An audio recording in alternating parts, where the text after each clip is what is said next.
temo que iba a hablar de un mundo paralelo al que hablaba Gianluca, no porque necesariamente yo crea ese mundo paralelo, sino que lo hemos repartido así, lo digo como aviso a navegantes, y también además creo que es un mundo que es paralelo, porque yo creo que es así, pero que considero que debería ser un mundo convergente al que explicaba Gianluca. Básicamente, y me refiero a una de las preguntas que decía Gianluca, ¿cómo puede avanzar? ¿Cómo pueden las instituciones llegar al ciudadano?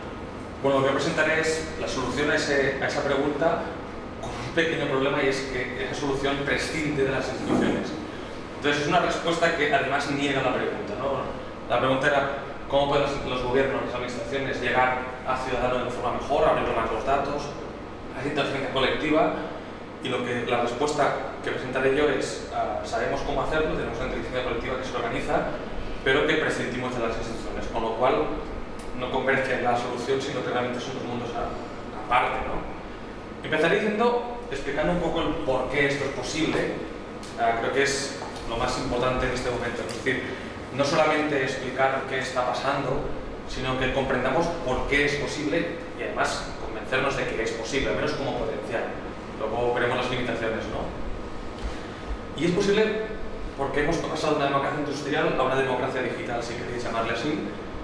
La democracia industrial se basaba en dos grandes pilares, y esto nos ocurre, bueno, desde que somos humanos, desde que somos econs, nos ocurre así. Es decir, todo lo que era conocimiento, en general todos los recursos, pero todo lo que era conocimiento se basaba en un gran pilar que es la escasez. El conocimiento estaba fijado en los cerebros de las personas y estaba fijado en el papel, y no había otra forma posible de acceder al conocimiento. Solo accediendo físicamente a un cerebro, es decir, accediendo a un profesor, accediendo a un sabio, accediendo al jefe de la tribu, o accediendo a los libros o a las tabletas sumerias o a los papiros o lo que queráis, solo accediendo físicamente al conocimiento era posible tener acceso a él, y no había otra forma. Entonces es cuando creamos, por ejemplo, bibliotecas para aglutinar ese conocimiento alrededor de un espacio que hace que sea mucho más eficiente y mucho más eficaz acceder al conocimiento. Es mucho más fácil ir a una biblioteca donde hay miles de volúmenes que ir iterando por toda Europa, si queréis, buscando los incunables, buscando los libros originales. Es mucho más fácil juntar esos libros en la biblioteca. Y lo mismo con las universidades, era mucho más fácil juntar a los sabios alrededor de esa biblioteca y nosotros acceder a los sabios que no tener que ir iterando por toda Europa, por todo el mundo, buscando esos sabios. Lo mismo sirve para los gobiernos, es decir, desde un punto de vista estrictamente economicista, no político, pero sí economicista, tiene mucho sentido juntar, por ejemplo, los diputados en el Congreso, porque si no sería prácticamente imposible para los 47 millones de personas que somos en España acceder a esas personas que son las que saben del manejo de la cosa pública. Hablo de un mundo sin internet, por el momento, ¿eh? La única forma, la forma más eficaz y más eficiente de gestionar pues, los 500.000 kilómetros cuadrados de España y sus 46 millones de habitantes es que los juntemos en Madrid con todos los tomos de informes que hace el Senado, que hace el Congreso, que hace el Gobierno, que están en papel, en el BOE, en los informes que están físicamente en un lugar. Sobre todo porque, segundo gran pilar, eso tiene unos costes, es decir, gestionar ese conocimiento tiene un coste altísimo. Una de dos, o mandamos los libros a casa de cada uno, y recordad que los libros, como son escasos, o los reproducimos y tienen un coste, o los tenemos que mandar por correo, por un señor que va a caballo y manda esos libros, los hace correr por casa de todos y cada uno, o bien juntamos a los 47 millones de personas en un congreso, lo cual también tiene un coste. O sea, organizar a esas personas alrededor, en el caso de la democracia, pero la educación podéis pensar lo mismo, el coste que tendría que todos fuésemos iterando por casa de cada uno de los profesores, 47 millones de personas, en casa de los miles de profesores que tenemos, organizar eso tiene un coste prohibitivo, con lo cual creamos empresas, creamos escuelas, creamos congresos, creamos medios de comunicación, creamos instituciones que lo que hacen es minimizar los costes de transacción. Aglutinan los recursos escasos, que son finitos, papel, cerebros, y los juntan debajo de un techo, bibliotecas, escuelas, universidades, congresos, parlamentos, partidos políticos, medios de comunicación, etc., de forma que esa gestión de esos recursos y esos costes sea la mínima. Y tenemos los intermediadores. Ahí es donde, insisto, desde un punto de vista muy economicista, sale la intermediación. Y eso es por lo cual las jerarquías son eficaces, son eficientes. Como los recursos son finitos y son físicos, no es posible que estos dos se hablen entre ellos. Entonces, claro, porque esto es un gallego y esto es un catalán, separados por 1000 kilómetros de distancia. Este le pasa la información en papel al de la Generalitat de Cataluña o a la Diputación, la Diputación se lo pasa a la Generalitat lo pasa al Estado y eso va bajando hacia abajo hasta el Consello de un lugar en Galicia donde gestionan. Y esta persona de aquí no es que sea el más listo de todos, sino que es el que tiene toda la información. La información física la tiene esa persona de arriba. Normalmente le ponemos al más listo arriba, ¿no? Pero sobre todo es eficaz tener una persona, un jerarca, llamarle presidente del gobierno, llamarle el decano de la universidad, llamarle como queráis, porque la persona que tenía toda la información era el único, literalmente, que podía realmente hacer una decisión, tomar una decisión de forma informada, porque era el único que tenía acceso a todos los papeles o a todos los cerebros. Esto, cuando digitalizamos el conocimiento, se termina. Y hago aquí una proclama muy vehemente: se termina para siempre. Hemos conseguido que lo que era escaso, el papel, ya no lo es. Todos los informes de Naciones Unidas, de la Comisión Europea, de los sabios del mundo mundial, todos son replicables con un solo clic y coste prácticamente cero. El coste que tiene un terabyte, un disco duro, y el coste que tiene, vamos a suponer que no tenemos leche digital, es un gran supuesto, pero vamos a suponer eso, el coste de tener acceso a toda la literatura del mundo es cero. Y de reproducirlo es cero, una vez, otra y 1000 millones de veces. Los 47 millones de españoles tienen acceso a todos los documentos, todos los que se crean en toda España, a coste cero. Y lo mismo con los costes de transacción, es decir, no solamente que podemos replicar el conocimiento, no solamente que podemos replicar los cerebros, sino que podemos acceder a todos los cerebros del mundo a coste cero, coste económico. Pero yo ahora puedo acceder a un diputado por Skype, por correo electrónico, por Twitter, a coste cero. Antes tenía que ir a Madrid, o bien el diputado tenía que venir a Barcelona a hablar conmigo. Y eso tenía un coste conmigo de desplazamiento, de encontrar cero, para siempre. Y eso no va a cambiar ya jamás, cero. Coste de escasez, digamos, los libros, ya los podemos replicar tantas veces como queramos a coste cero. Y el coste de organizarnos, en términos económicos, insisto, también es cero. Nos salvamos las distancias físicas, nos salvamos las distancias de tiempo. No hace falta que coincidamos en el Congreso de los Diputados, podemos crear un foro de internet y nos conectamos cuando queramos. Entonces, también hay esos costes de coincidir en el tiempo, también se reducen prácticamente a cero. En ese espacio donde los costes, donde no hay escasez y el coste de transacción es cero, ¿cuál es el papel del intermediador? ¿Nos hace falta un congreso? ¿Nos hace falta un diputado? ¿Nos hace falta un ayuntamiento? ¿Nos hace falta un partido político? ¿Una ONG? ¿Incluso? ¿Un sindicato? Como mínimo, vale la pena planteárselo, porque sindicatos, partidos, gobiernos y parlamentos se crearon en un mundo analógico y lo que hacían era gestionar lo escaso y los costes. Si siguen gestionando lo que ya no es escaso, siguen gestionando los costes que no existen, vale la pena plantearse si tienen sentido. Entonces, y por eso hablamos de estructura de red. Es decir, cuando se habla de redes, no es porque queda mucho más bonito o más cool o más guay que hablar de jerarquías o porque seamos unos ácratas, sino porque es mucho más eficiente. Estos dos, el gallego y el catalán, o el andaluz, el catalán y el gallego, los tres, que no necesitan subir hasta Madrid, desplazarse miles de kilómetros y coincidir en el espacio y en el tiempo, pueden hablar entre ellos en un foro de internet, se intercambian a los documentos a coste cero. Es decir, cuando hablamos de redes no es porque sea más bonito, sea más, insisto, más revolucionario que hablar de jerarquías, es porque realmente son más eficaces y más eficientes cuando no hay ni escasez ni costes de transacción. A nivel político, ¿qué está pasando? Bueno, imaginemos el esquema típico desde un proyecto, de una política pública, o de una idea, o una queja, llamadle como queráis, hasta el impacto. Lo primero que tenemos que hacer en cualquier democracia o cualquier decisión pública es tener información. Una, para saber qué está pasando. Nos quedamos sin agua, por ejemplo, ¿no?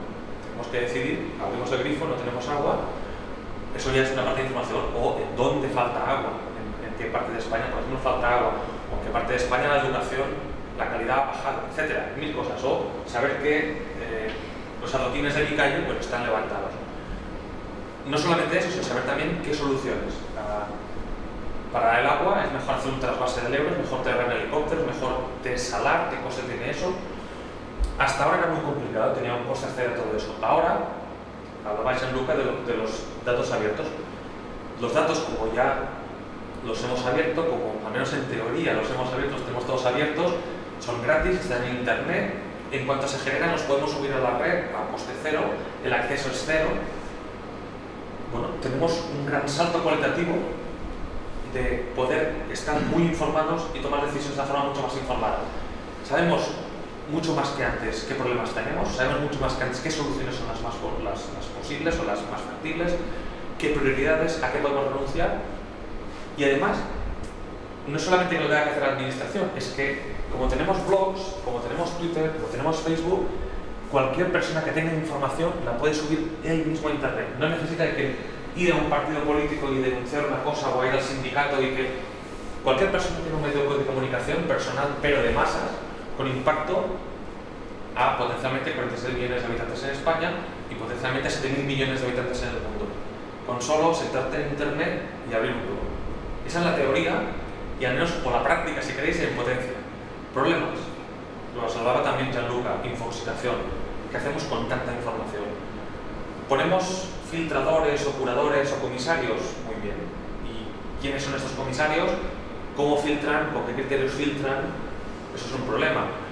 Bueno, pues lo que hacemos es, y eso es uno de los problemas identificados que vemos en los foros de internet, las cámaras de resonancia. Nos refugiamos los del PSOE con los del PSOE, los del PP con los del PP, y acabamos escuchando solamente lo que deseamos oír, y además lo replicamos por esos medios de comunicación personales. En lugar de acceder a cosas más plurales, lo que hacemos también es hacer eco de lo que nos gusta, con lo cual, y última cuestión, el Daily Me que es como Daily Mirror, pero lo que me configura es, acabo seleccionando solamente lo que a mí me interesa de cualquier medio de comunicación.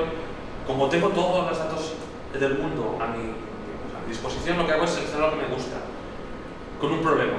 Como lo que a mí me gusta es el Betis, no solamente ya no me entero de lo que hace el Barça o el Madrid, es que no me entero de nada más que del Betis. Antes, cuando abría el periódico, si era un periódico deportivo, me enteraba que hacían los otros partidos, los otros equipos. Si era un periódico generalista, además de ver la página de deportes, podía ver pues, que me iban a subir la sanidad porque había un copago, habría visto que Rajoy iba a Bruselas a unas cosas, habría visto que el incendio en Valencia. Con este Daily Me puedo acceder a 100 medios que hablan solamente del Betis y no me entero ni que en Valencia hay un incendio, ni que Rajoy ha pactado un rescate, ni que me van a subir la sanidad pública porque habrá un copago.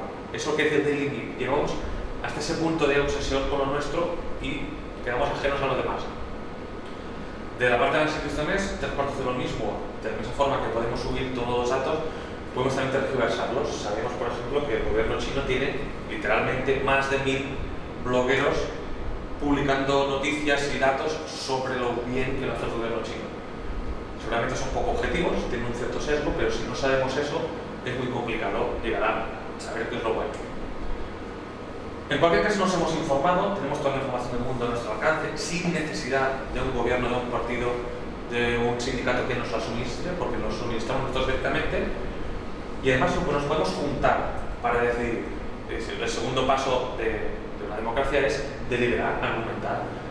¿Queremos que el agua venga del Rin o queremos que el agua venga de Tarifa en cubas y después desalinizarla, ¿no? Pues eso forma parte de esa democracia deliberativa. Y no solamente decidir si queremos agua o no, sino que decidimos que ahora mismo el agua no es un problema, aunque parece que lo es. Decimos que eso no está en la agenda y es otra cosa, y es, por ejemplo, las guarderías. Preferimos beber menos agua, pero tener más guarderías. O decidimos que el tema de la propiedad intelectual no es un problema y en cambio sí que lo es Bankia. Es decir, la democracia deliberativa no es solamente que vamos a deliberar entre nosotros, sino decidir qué entra en la agenda política. Cosa que ahora no podemos. Tenemos unos señores en los periódicos y unos señores en los partidos que deciden por nosotros, de todos los problemas que tenemos, cuáles son los tres importantes para los que deciden. La democracia deliberativa dice que, como además no tenemos ninguna cortapisa, podemos juntar los 47 millones en un foro de internet, decidimos qué es lo importante. Cosas que, por ejemplo, ha hecho el 15M, pues, tanto en internet como en las plazas, decidir para ese 15M qué es lo que era importante. Además, con la ventaja de que podemos crear masa crítica, las personas que estamos aisladas en España, que nos interesa un tema muy concreto, nos interesa mucho los ovnis, pero charlados de los ovnis solo somos 2 por cada municipio. Pero en internet 2 por cada municipio, igual son 2 millones de personas que les interesa una ley sobre los ovnis. Eso ahora es posible, técnicamente crear esa masa crítica es posible. El mejor ejemplo lo tenemos en los enfermos de enfermedades raras, con poca latencia de un enfermo por cada 1 millón de habitantes, que hasta ahora vivían aislados en su enfermedad y ahora pueden acceder por internet a miles o millones de personas que tienen esa enfermedad. Y de golpe pasa a ser una enfermedad no rara, al menos no en términos geográficos, sino en términos virtuales, ¿no? Además, desintermediadamente, de forma inmediata, tuiteamos, conseguimos el hashtag, el trending topic, y conseguimos que eso esté en la agenda hoy, no mañana ni pasado, sino hoy. Problemas: el trolling, de la misma forma que ponemos un hashtag legítimo, ponemos un tema legítimo sobre la mesa, también tenemos que poner el tema más chorra del día o el tema menos consensuado, pero a base de trolear puede conseguir. Factor tiempo. En Grecia la democracia directa funcionaba muy bien porque tenían esclavos y además tenían mujeres que trabajaban por los hombres, con lo cual el hombre podía ir al ágora a hacer política, porque en casa tenía esclavos y tenía mujeres que trabajaban por él. Hoy en día hemos evolucionado en este sentido, no tenemos esclavos, las mujeres se equiparan al hombre o casi, pero lo que hay que decir es que si tenemos que dedicarnos a política, o nos dedicamos a nuestra hipoteca o nos dedicamos a la política, pero todo el rato que estamos haciendo política no estamos pagando la hipoteca. Eso es un problema que Internet todavía no ha resuelto. Y luego el tema de la representatividad. Las mayorías, si queréis, o los congresos o los parlamentos, en cierta forma sí que tienen en cuenta las minorías y tenemos sistemas de elección con diferentes coeficientes para promocionar unos territorios o unas minorías que la mayoría absoluta o la mayoría simple del voto, de un hombre un voto, no tiene. Si estamos en una democracia directa y cada voto cuenta una persona, la mayoría siempre ganará y la minoría nunca saldrá representada. Eso es algo que hemos conocido con las instituciones y no ocurre con las democracias más directas. Siguiente tema: nos hemos informado, hemos deliberado, vamos a negociar, vamos a formar nuestra opinión, vamos a establecer nuestras prioridades. Una cosa que consigue Internet y que no consigue ahora mismo los parlamentos es que si yo quiero hacer algo, cojo y lo hago. Sí, la duocracy o el hacer gracia, ahí falta un paréntesis, que es que yo no necesito que nadie decida por mí, que nadie negocie por mí, cojo y lo hago. Que quiero montar una enciclopedia virtual, la hago. Que quiero montar un mapa de la corrupción en España, lo hago.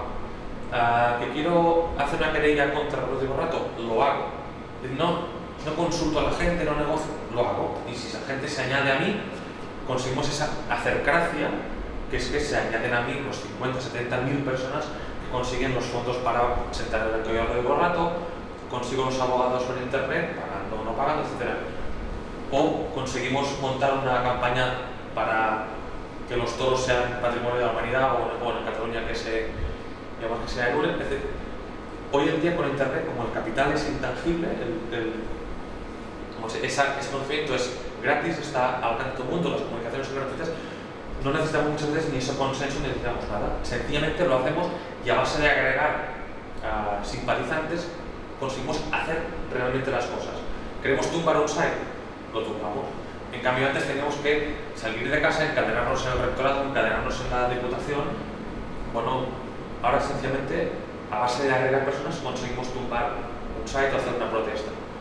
Por supuesto, tiene la cortapisa de la legitimidad, es decir, es legítimo hacer las cosas sin hablarlas, es legítimo esa cultura de masas, de linchamiento, seguramente tenemos ahí una parte de debate de cómo realmente formamos la opinión, si es a base de hacer sin reflexionar, a lo mejor muchas veces, o realmente hay una reflexión detrás. Aparte del votar haciendo, hay una parte que es votar directamente. Una cosa que conseguimos con internet es que podríamos votarlo todo, absolutamente todo. No cada 4 años, sino cada día. Cada día que se decide algo, podemos hacer una democracia directa real. Yo sé mucho de educación, quiero que me consulten cuando hagan algo de educación. No que me lo encuentren en el BOE al cabo de 3 días, quiero que me lo consulten y quiero votarlo yo. No la persona que he elegido, que para otras personas me irá muy bien, quiero votarlo yo. Porque considero que en algunas cosas pues yo soy el mejor del mundo y tengo una opinión propia muy bien fundamentada, tengo toda la información del mundo, decíamos antes, he podido negociar, he podido debatir con los demás. O si no, como democracia líquida y democracia de vida, como tengo un amigo que trabaja en la central nuclear, le delego a él el voto para temas de energía. Como tengo un amigo que trabaja en una granja, para temas de sostenibilidad alimentaria, le delego el voto a esa persona. Como tengo un amigo que trabaja en sanidad, le delego el voto. La democracia líquida lo que es una mezcla de esa democracia directa y la representativa, pero es representativa en el día a día, en el voto diario. A veces voto directamente, a veces alguien vota por mí, pero no delegas el voto 4 años en una persona. Eso técnicamente ya es posible. En Alemania, por ejemplo, el partido Pirata ya lo está poniendo en marcha internamente, pero es una cosa que es posible, con las limitaciones de tiempo que veíamos antes, con el coste de participación, pero técnicamente es posible. Que no lleguemos a más, bueno, hay una parte de cultura, antes ya nos hablaba de una parte de educación, de participar, pero también una parte de, bueno, digamos, de las instituciones que barran ese paso de cambiar las instituciones, ¿no?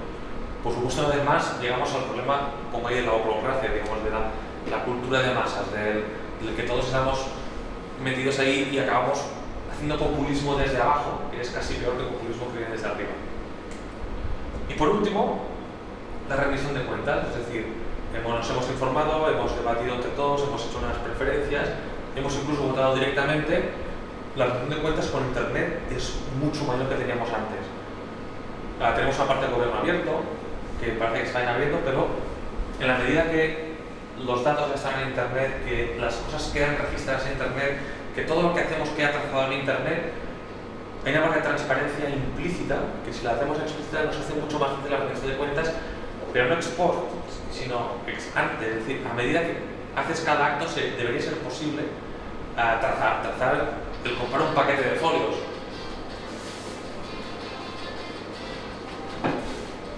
Es posible.